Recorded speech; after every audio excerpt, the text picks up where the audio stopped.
5, 4, 3, 2. Hola, mi nombre es Álvaro Vélez, soy historiador y profesor de historia. Esto se llama Cuaderno de Historia. Vamos a abrir el cuaderno cada tanto para hablar de ciertos asuntos. Y de los primeros asuntos que vamos a hablar, o la primera serie, la llamaremos Capítulo Colombia. Voy a charlar, voy a hacer una serie de charlas aquí desde el segundo piso de la tienda Surco Records y bajo el portal o el canal de la onda corta. Lo que quisiera justamente es hablar de algunos aspectos que vienen incluso desde el periodo prehispánico hasta ahora en ese capítulo de la historia de Colombia, en este programa que es Cuaderno de Historia. Ahora, lo que me gustaría en principio es hacer una serie de aclaraciones, digamos, a manera, digamos, de una especie de manual de cómo, o una especie, digamos, de instrucción inicial y unas definiciones. Hablemos en principio de la historia. ¿Qué es la historia? La historia es una interpretación del pasado. La historia no es necesariamente el estudio del pasado, sino la interpretación de ese pasado. Eso quiere decir que, en cierta forma, no, por ejemplo, no es lo mismo cómo en términos históricos, cómo se ve la independencia, por ejemplo, de Colombia, o cómo se veía hace un siglo a cómo se ve ahora. ¿Sí? Las interpretaciones son diferentes a la luz justamente del presente. Entonces, la historia es una interpretación del pasado que tiene que ver específicamente con el presente que vivimos. La historia, en cierta forma, si de algo sirve, es justamente para tratar de entender ese presente a la luz de esa interpretación del pasado. Ahora, eso se obtiene con esa interpretación del pasado, se logra mejor con el uso de fuentes, ¿sí? Lo que llamaríamos fuentes históricas orales, documentales, y fuentes, digamos, de segunda línea o segunda mano, digamos, en libros, ya en monografías, o fuentes, digamos, de primera mano, documentos, o incluso desde testimonios mismos orales. Lo que yo voy a hacer en este programa es un programa sobre divulgación histórica. Yo aquí no me voy a referir muy detalladamente a ciertos procesos, es básicamente para que más bien entendamos ciertos aspectos del pasado, pero no es un programa especializado, digamos, en historia. Obviamente, en la historia en general hay lo que se dice, hay una selección de hechos. Yo no puedo hablar de toda la historia de Colombia como la historia tal, o sea, la historia misma. O sea, si me voy a ir atrás 500 años, obviamente voy a hacer una selección de hechos y procesos históricos que van a ayudarnos a entender justamente, digamos, eso que queremos entender de la historia de Colombia, porque si no fuera selectivo, pues me demoraría obviamente los mismos 500 años si fuera a relatar o a contarles ese relato histórico o a interpretar ese pasado, como les dije en un principio. Obviamente voy a cometer errores, voy a cometer imprecisiones, porque no siempre, y haciendo un programa, digamos, de este tipo, en donde básicamente las ayudas que tengo por lo general son gracias a la memoria, aunque en algunas ocasiones me ayudaré con algunos libros o con algunos datos que tenga anotados, voy a cometer errores. Entonces les pido, por favor, que tengan, digamos, también esa conmiseración con los errores que tenga, y obviamente en los comentarios, si quieren corregirme alguna fecha o algún dato o algún asunto, o incluso me gustaría que hiciéramos de este programa en los comentarios también que ustedes me sugirieran temas o habláramos, digamos, de ciertos aspectos justamente de ese capítulo Colombia, que es el que vamos a hablar en esta serie, digamos, de Cuaderno de Historia en principio. Bueno, aclarado eso, lo que me gustaría hablar en este primer programa es un poco acerca de cómo se encontraba Europa, Europa occidental, antes justamente de la llegada, digamos, de los europeos a América. Lo que inicia, digamos, esa búsqueda de Europa, digamos, por otra ruta hacia las Indias orientales, se inicia, digámoslo en principio, básicamente por la toma de Constantinopla, por los turcos en 1453. Esa toma de los turcos corta el comercio que se llevaba a cabo, digamos, por muchas ciudades portuarias italianas hacia el comercio en el Medio Oriente, hacia la India e incluso hacia China. Entonces es necesario buscar una ruta que lleve por el otro lado, digamos, del planeta. Ahora, hay una cosa básica y quizás que se ha entendido mal o se ha falseado, y es que en esta época, estamos hablando del siglo XV, 1400, ya se conocía la esfericidad de la Tierra. O sea, no era ningún problema entender ya en el siglo XV europeo que la Tierra, digámoslo así de manera coloquial, era redonda, era esférica. No había absolutamente ningún problema con eso. Ahora, quizás existía un problema del tamaño mismo de esa esfera terráquea o del planeta mismo.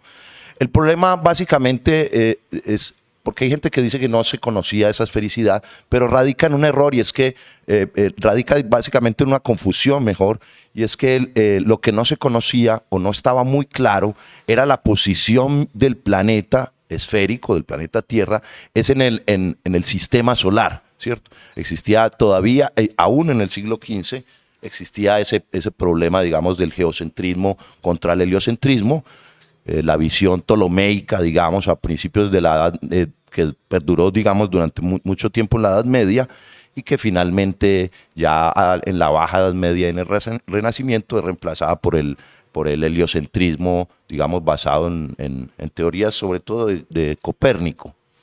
Entonces, siempre se confunde eso, porque quizás sí se pensaba que la Tierra era el centro, digamos, del sistema solar o incluso del universo, pero la esfericidad ya se reconocía. Entonces no es Cristóbal Colón quien dice que la Tierra ya es esférica, entonces puede... No, eso se sabía perfectamente, o por lo menos con los navegantes. Durante esta época, durante el siglo XV, los grandes navegantes son los portugueses. Podemos ver, por ejemplo, el caso de Vasco da Gama, que llega hasta la India, haciendo, digamos, una circunvalación o algo así más o menos, por toda la costa de África hasta llegar a la India. Quizás la ruta más que no se había probado era justamente esa ruta, digamos, hacia el oeste, ¿cierto? Que es la que finalmente hará el navegante genovés Cristóbal Colón. Pero lo que impulsa, lo decía ahorita hace un rato, lo que impulsa sobre todo esa búsqueda por el lado oeste, digamos, de Europa, es justamente la toma de Constantinopla, porque frena todo el comercio que existía ya desde incluso el siglo XIII, XIV o XV, que se comerciaba con Asia o el Medio Oriente, digamos, artículos que en ese momento eran artículos de lujo. Entonces yo quisiera explicarles también que, por ejemplo, el ser humano, nosotros los seres humanos, de cierta forma, para distinguirnos de otros seres humanos, usamos algunos objetos o algunos bienes o usamos algunas mercancías, digámoslo así, o algunos bienes que nos diferencien de otros. Entonces, por ejemplo, las élites económicas en una sociedad siempre terminan usando unos bienes de lujo. Esos bienes de lujo en el siglo XV eran piedras preciosas, algunas esmeraldas que se podían conseguir en el Medio Oriente, o incluso las famosas especias, la canela, el clavo, ¿sí? La pimienta, porque en las comidas, digamos, de los nobles europeos era importante, digamos, diferenciar las carnes, que también eran algunas de ellas exclusivas para ciertos nobles. Era importante diferenciarlas de las carnes, digamos, que podía comer el vulgo, por decirlo así, o la comida que comía el vulgo, diferenciarlas con otro tipo de aromas y sabores. En este caso, digamos, las especias. Ahora, las especias son carísimas, primero que todo porque en los países que las están produciendo, o las regiones mejor que las están produciendo, por ejemplo, en la India, hay decretos que impiden la salida, digamos, de semillas muchas veces, o de plantas que puedan reproducirse en otros lugares, que podría quizás fácilmente reproducirse en el norte de África, por ejemplo. Pero está el caso más diciente, por ejemplo, de la seda china. En la seda china había un decreto imperial que prácticamente daba muerte a quien osara, digamos, primero revelar de dónde se producía esa seda, que ya lo sabemos que es de un gusano, el gusano de la seda, y segundo, era también castigable con pena de muerte durante el imperio, durante estas etapas del imperio chino, la comercialización o la salida, digamos, del territorio chino de gusanos de seda. Entonces, por eso no era tan fácil el hecho de que, bueno, vamos por ciertas especias y las traemos y las cultivamos en el norte de África o no sé, o en el Mediterráneo, que podría ser más o menos factible. Entonces eran caras por eso en un principio, y también eran caras por el hecho de todo lo que implica el comercio marítimo desde puertos de italianos o puertos portugueses o incluso puertos españoles hacia el Medio Oriente, hacia la India y hacia China. Entonces, con el corte que hace el imperio, los turcos, con la toma de Constantinopla en 1453, se corta ese comercio. Entonces, el mundo, la civilización, toda la civilización humana se basa en el comercio de bienes y mercancías. El comercio de bienes y mercancías es lo que mueve el mundo, hoy y siempre. Si no existe el comercio, no existe la civilización, no existe la humanidad. Entonces el comercio de mercancías también hace que la gente se mueva, y al moverse la gente también hay un tránsito de ideas. Entonces por eso en cierta forma en el siglo XIV y XV, cuando se da el mercantilismo y cuando se empieza a comercializar con especias en el Oriente Medio y en el Oriente, empieza a aparecer también unas nuevas ideas que son las que van a terminar, digamos, con ciertas visiones de la Edad Media, y pasamos de esa Edad Media baja, o de la baja Edad Media mejor, hacia el Renacimiento. Entonces el navegante, hablemos del navegante un poquito genovés, Cristóbal Colón. La idea no es una idea única de él, la de ir hacia buscar por el lado oeste, digamos, de Europa, y buscar las Indias orientales. No solamente es idea de él, muchos la tienen, pero obviamente como es una ruta inexplorada, entonces nadie se atreve a tomarla. Como les decía ahorita más temprano, era mucho más fácil ir como lo hicieron los portugueses, en particular Vasco da Gama, y tomar esa ruta, digamos, que le dé la vuelta al continente africano y que vaya hacia, evitando obviamente el contacto, digamos, con los turcos, ¿sí? Que los turcos, entre otras cosas, se están tomando en el siglo, pues después de la toma de Constantinopla, ya en la segunda mitad del siglo XV, se están tomando, digamos, gran parte de lo que ahora llamamos la Europa oriental, Europa del Este, y la Europa occidental, en cierta forma, es defendida, o va a empezar a ser defendida, un poquito ya a principios del siglo XVI, por el imperio español, el imperio de Carlos I o Carlos V, que es también el rey del Sacro Imperio Romano Germánico. Entonces, situémonos en esa Europa que no puede justamente transitar por el taponamiento que hacen los turcos en Constantinopla. Entonces, básicamente, lo que impulsa a los europeos, y en particular al navegante Cristóbal Colón, es la búsqueda justamente de esos bienes y esas especies del Oriente. España se encuentra en un periodo, sobre todo en la segunda mitad del siglo XV, en un periodo, digamos, de unificación. Están expulsando a los moros del sur de España, de la antigua provincia o del antiguo califato de Córdoba o Al-Ándalus. Y una vez esa expulsión se da, en 1492, y un poco antes, con el casamiento de doña Isabel de Castilla, del reino de Castilla, y don Fernando de Aragón, digamos que puede haber lo que llamamos el principio de la España que conocemos ahora. España, como otras naciones actuales, modernas, europeas, eran un conjunto de reinos. Lo era Alemania, lo era Italia, lo era Inglaterra, o por lo menos la isla, y lo era España. quizás de los primeros estados que se conformaron como tales, o sea, la visión de ahora como países modernos, de los primeros fue Francia, ¿sí? Con la toma justamente del pueblo franco, que era un pueblo bárbaro, justamente un poco después de la caída del Imperio Romano. Ahora, los españoles o el territorio español, en principio, antes de los romanos, del Imperio Romano, era el pueblo íbero. Pero ese pueblo íbero ha sido conquistado una y otra vez, o por lo menos ese territorio, ha sido conquistado e invadido, primero por los fenicios, luego por los cartagineses, luego por los romanos y luego, obviamente, por los moros, por la expansión del Islam.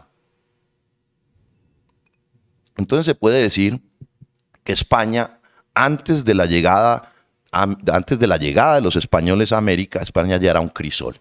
España ya era, digamos, una mixtura, podríamos decirlo así, de etnias y culturas desde hace 2000 o quizás, no, quizás un 1500 años o un poquitico más con esas primeras invasiones o esos primeros territorios que se toman los fenicios en la península ibérica. Cuando llega esa unificación de doña Isabel de Castilla y don Fernando de Aragón y la expulsión definitiva de los moros, era lo que yo les decía ahorita, que se puede hablar ya de una España, digamos, en cierta forma, esta España moderna que conocemos ahora. Incluso la España de ahora es una reunión de reinos, lo que en España hoy se conoce como autonomías, ¿sí? En ese entonces se van a conformar, son unas cortes, ¿sí? Ahora, hay una leyenda que habla del navegante Cristóbal Colón, seduciendo a la reina Isabel de Castilla. En realidad no se sabe qué es lo que sucede ahí, porque el navegante genovés ya había ido a hablar con nobles italianos, con nobles portugueses. A nadie le había interesado esa empresa, porque básicamente es una empresa, digamos que a todas luces es una empresa a pérdidas, es viajar por una ruta que no se conoce, es una aventura y prácticamente, pues, uno podría decir 99% a pérdidas. Entonces la leyenda habla un poco de la seducción que ejerce Cristóbal Colón a la reina Isabel de Castilla para que ella patrocine, digamos, ese viaje y esa salida hacia América. Bueno, yo creo que podemos dejar hasta ahí dejémoslo y quizás en un próximo programa continuemos hacia cómo se da esa primera llegada de los españoles a territorio americano. Para concluir, siempre en cada programa quiero traer 1 o 2 libros sobre historia, que son libros también de divulgación para todo público, que me gustaría pues que recomendarles para si quieren tener una lectura. En este caso traje 2 libros que hablan un poquitico acerca de lo que he comentado en este primer programa. Uno se llama Las sangrientas fiestas del Renacimiento. El autor es Jacques Lafayette, es un historiador francés, y aquí habla justamente de la defensa del Imperio Español, sobre todo el de Carlos I y Carlos V, del Sacro Imperio Romano Germánico. Al mismo tiempo tiene esas 2 denominaciones, Carlos I, defendiendo Europa del intento de dominación turca. Hay una cosa que hay que reconocer, quizás lo hablemos en la próxima sesión, en el próximo programa, y es que los españoles, cuando llegan a América, España es el gran imperio europeo, ¿sí? O sea, la decadencia del imperio viene 1 o 2 siglos después. Estamos en un momento en donde está Carlos I y es cuando un poquito antes llega los españoles a América. Entonces podemos decir que en cierta forma los españoles que llegaron a América, los que luego colonizarían una cierta parte de América, pertenecían a un imperio, el máximo imperio de Europa en ese entonces.